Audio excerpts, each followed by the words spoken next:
اب یہاں کیا کہتے ہیں؟ فرعون کے پاس جا کے کہتے ہیں اِنَّ لَنَا لَأَجْرًا، ہمیں کچھ پیسے شیسے ملنے سر، ان کننا نحن الغالبین، اگر ہم جیتتے ہیں تو کچھ ملے گا، کیونکہ اگر نہیں ملنا تو شاید کوئی موٹیویشن میں کمی آ جائے نا، تو آپ تو نہیں چاہیں گے کہ کچھ میچ فکس ہو جائے، کوئی مسئلہ پڑ جائے، تو مسئلہ نہ پڑنے کے لیے نا دل کو ایک سکون چاہیے ہوتا ہے، تو میرے دل کو تو کچھ سکون کی ضرورت ہے۔ وہ کیا کر رہے ہیں فرعون کے ساتھ؟ اسے کہتے ہیں بلیک میل، کچھ پیسے ہیں اگر ہم جیتے تو۔ اب فرعون عام طور پہ کوئی اس طرح اس کو بلیک میل کرنے کی کوشش کرتا، تو وہ کیا کرتا اس کے ساتھ؟ ابھی اس کے پاس کچھ آ رہا ہے ویسا کرنے کا؟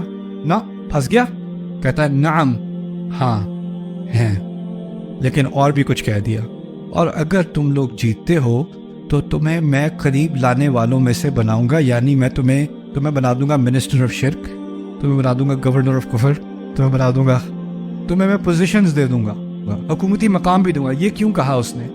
اس لیے کہا کہ اگر ان کو پیسے دے دیے، رتبہ دے دیا، لیکن اپنے اندر نہیں رکھا، تو ہو سکتا ہے بعد میں جا کے یہ اپوزیشن پارٹی بنا دیں اور نیا مسئلہ کھڑا ہو جائے۔ تو اس سے بہتر ہے کہ ان کے پر نکلنے سے پہلے ان کو اپنی کیبنٹ میں ہی کوئی جگہ دے دو، یہ بہتر سچویشن ہے۔ Keep your friends close, keep your enemies closer, یہ بھی پولیٹیکل سائنس میں ہم سیکھتے ہیں، یہ ہر جگہ ہوتا ہے سوائے پاکستان کے۔ اچھا خیر،